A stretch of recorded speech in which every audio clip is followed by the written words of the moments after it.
पुराने समय में राजा नल और रानी दमयंती सुखपूर्वक राज्य करते थे। उनके 2 बेटे थे।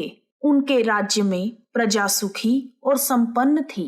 एक दिन एक ब्राह्मणी राजमहल में आई और रानी से कहने लगी, रानी, आज होली की दशा है, दशा का डोरा ले लो।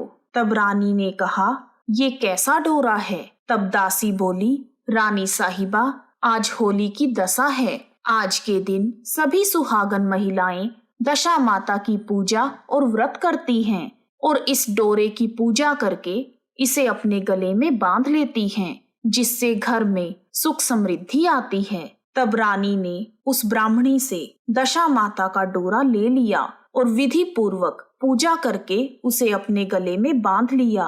कुछ दिन बीतने के बाद राजा नल ने जब रानी के गले में डोरे को बंधे हुए देखा तो उसे बड़ी हैरानी हुई और उसने रानी से पूछा, क्या बात है रानी, गहने कम पड़ गए थे जो ये डोरा बांधा हुआ है? रानी कुछ कहती इससे पहले ही राजा ने उस डोरे को खींचकर तोड़ दिया और उसे जमीन पर फेंक दिया।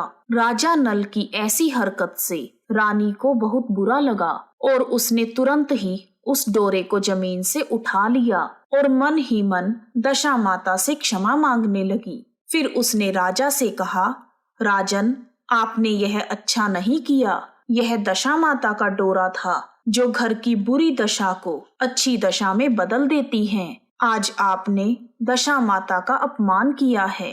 राजा ने रानी दमयंती की बात को अनसुना कर दिया। जब रानी दमयंती ने देखा कि राजा ने उनकी बात को अनसुना कर दिया है तो वह उस डोरे को पानी में घोलकर जब राजा नल सो रहे थे तो उनके सपने में दशा माता एक बुढ़िया के रूप में आई और राजा से कहने लगी, राजन, तूने मेरा अपमान करके अच्छा नहीं किया। तेरी अच्छी दशा जाने का समय आ गया है। फिर जैसे तैसे दिन बीतने लगे। कुछ ही दिनों में राजा के ठाठ बाट, धन धान्य और सुख समृद्धि सब कुछ नष्ट होने लगा। अब तो भूखे मरने का समय आ गया। एक दिन राजा नल ने रानी दमयंती से कहा, तुम दोनों बच्चों को लेकर अपने पीहर चली जाओ। तब रानी बोली, मैं आपको छोड़कर कहीं नहीं जाऊंगी, जिस दशा आपके साथ ही रहूंगी। फिर राजा नल और रानी दमयंती भेष बदलकर अपना देश छोड़कर दूसरे देश में चले गए और वहां जाकर काम ढूंढने लगे। रास्ते में चलते चलते राजा को एक भील राजा का महल दिखाई दिया। वहां पर राजा रानी ने अपने दोनों बच्चों को अमानत के रूप में छोड़ दिया। भील राजा के यहाँ अपने बच्चे छोड़ने के बाद राजा और रानी आगे की ओर चल दिए। फिर रास्ते में राजा के मित्र का गांव आया। तब राजा ने रानी से कहा, चलो हमारे मित्र के घर चलते हैं। राजा के मित्र ने राजा और रानी का खूब आदर सत्कार किया और कई प्रकार के व्यंजन बनवाकर भोजन करवाया। फिर उसने राजा और रानी को अपने शयन कक्ष में सुला दिया। उसी शयन कक्ष में मोर की आकृति की खूंटी पर राजा के मित्र की पत्नी का हीरों का हार टंगा हुआ था। अर्धरात्रि के समय जब रानी की नींद खुली तो उन्होंने देखा कि वह बेजान खूंटी हार को निगल रही है। बेजान खूंटी को हार निगलता हुआ देखकर रानी डर गई और उसने तुरंत ही राजा को जगाकर वह सब दिखा दिया। फिर दोनों ने सोचा कि सुबह होने पर जब उनका मित्र हार के बारे में पूछेगा तो वह क्या कहेंगे, इसलिए वह दोनों उसी समय वहां से निकल पड़े। जब सुबह हुई तो राजा के मित्र की पत्नी ने जब शयन कक्ष की ओर देखा तो वहां राजा रानी नहीं थे और ना ही हीरों का हार था। तब उसने अपने पति से कहा, तुम्हारे मित्र कैसे हैं जो रात को ही मेरा हार चुरा कर भाग गए? तब राजा के मित्र ने अपनी पत्नी को समझाते हुए कहा, मेरा मित्र ऐसा नहीं कर सकता, तुम धैर्य रखो, उसे चोर मत कहो। फिर आगे चलने पर राजा नल की बहन का गांव आया। राजा ने अपनी बहन के घर खबर पहुंचाई कि तुम्हारे भाई और भाभी आए हैं। जब खबर देने वाले ने राजा की बहन को जाकर बताया कि तुम्हारे भाई और भाभी आ रहे हैं, तब बहन बोली, उनके हालचाल कैसे हैं? वह दोनों कैसे आ रहे हैं? पैदल आ रहे हैं या रथ पर आ रहे हैं? तब वह खबर देने वाला बोला, वह दोनों अकेले ही आए हैं और पैदल हैं। इतनी बात सुनकर राजा की बहन ने खबर देने वाले को तुरंत ही अपने भाई और भाभी के पास भेजा और कहा, उन्हें गांव के बाहर ही ठहरा दो। फिर राजा की बहन सादा खाना लेकर अपने भाई और भाभी से मिलने गांव के बाहर पहुंची। राजा ने तो अपने हिस्से का खाना खा लिया, परंतु रानी ने अपने हिस्से का खाना वहीं जमीन में गाड़ दिया। उसके बाद वह दोनों राजा की बहन को आशीर्वाद देकर वहां से आगे चले। रास्ते में उन्हें एक नदी मिली। राजा नल ने नदी में से मछलियां निकालकर रानी को कहा, तुम इन मछलियों को भून दो, मैं गांव में से परोसा लेकर आता हूँ। गांव का सेठ पूरे गांव वालों को भोजन करवा रहा है। जब राजा गांव में पहुंचा और परोसा लेकर वहां से चला तो रास्ते में चील ने झपट्टा मारा और सारा भोजन नीचे गिर गया।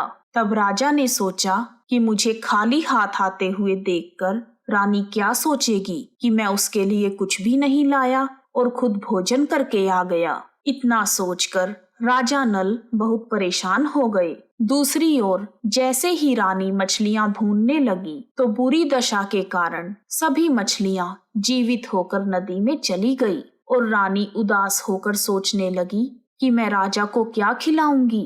राजा क्या सोचेंगे कि मैं सारी मछलियां खुद ही खा गई। जब राजा नल वहां पहुंचे तो वह मन ही मन समझ गए कि इतना सोचकर वह दोनों चुपचाप आगे की ओर चल दिए। फिर चलते चलते राजा और रानी दमयंती के पीहर पहुंच गए। तब राजा ने कहा, तुम अपने मायके चली जाओ और वहां जाकर दासी का कोई भी काम कर लेना, मैं इसी गांव में कोई काम ढूंढ लूंगा। तब रानी राजा के कहे अनुसार महल में जाकर दासी का काम करने लगी और राजा नल को तेली के घाने पर काम मिल गया। राजा और रानी इसी तरह काम करते करते अपने दिन व्यतीत करने लगे। फिर दशा माता का दिन आया और सभी रानियों ने सिर धोकर स्नान किया और दासी बनी हुई रानी दमयंती ने भी स्नान किया। फिर दासी ने सभी रानियों का सिर गूंथा तो राजमाता कहने लगी, आ मैं तेरा भी सिर गूंथ दूं। ऐसा कहकर राजमाता जब दासी का सिर गूंथ रही थी तो उन्होंने दासी के सिर में पद्म देखा। यह देखकर राजमाता की आंखें भर आई और उनकी आंखों से आंसू छलकने लगे। जब उनके आंसू उस दासी की पीठ पर गिरे तो दासी पूछने लगी, राजमाता आप क्यों रो रही हैं? तब राजमाता बोली, तेरे जैसी मेरी भी एक बेटी है जिसके सिर में पद्म है। यह देखकर मुझे अपनी बेटी की याद आ गई।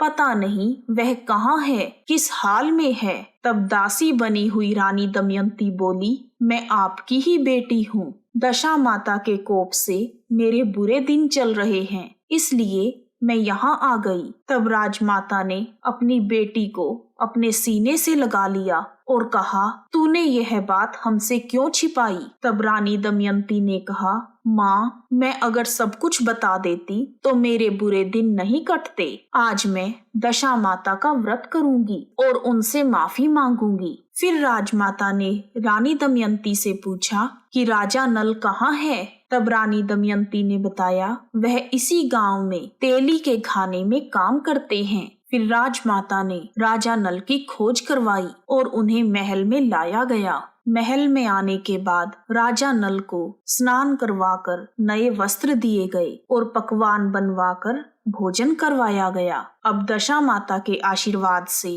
राजा नल और रानी दमयंती के अच्छे दिन लौट आए। कुछ दिन वहीं बिताने के बाद उन दोनों ने सोचा कि अब हमारी दशा ठीक हो गई है, हमें अपने राज्य की ओर प्रस्थान करना चाहिए। यह सब सोचने के बाद जब राजा नल और रानी दमयंती अपने राज्य की ओर प्रस्थान करने लगे तो रानी दमयंती के पिता ने खूब सारा धन, हाथी घोड़े, रथ आदि देकर अपनी बेटी और दामाद को विदा किया।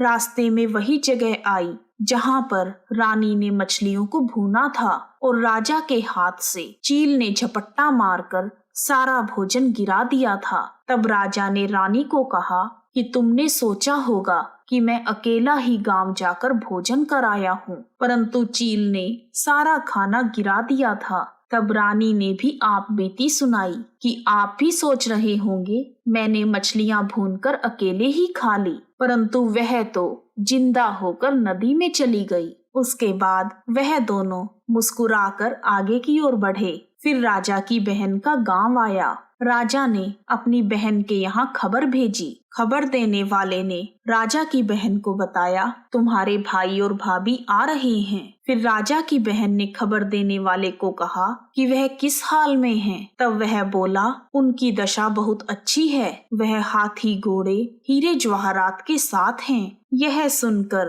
राजा की बहन खुश हो गई और उसने खबर देने वाले से कहा कि उन्हें हमारे महल की ओर ले आओ। और राजा की बहन ने हीरे मोतियों की थाल सजाई। जब राजा की बहन राजा और रानी से मिली तो रानी दमयंती ने कहा, बाईसा, मुझे उसी जगह पर ले चलो जहाँ पर हम पिछली बार रुके थे। तब राजा नल की बहन को बहुत शर्मिंदगी हुई और वह राजा नल और रानी दमयंती को उसी जगह ले गई। तब रानी दमयंती ने धरती माँ से प्रार्थना की और कहा, माँ, आज मेरी लाज रखो और मेरी अमानत मुझे वापस कर दो। यह कहकर रानी दमयंती ने उस जगह को खोद दिया जहाँ पर उन्होंने अपना भोजन गाड़ा था। उस जगह को खोदने पर वहाँ से हीरे और जवाहरात निकले।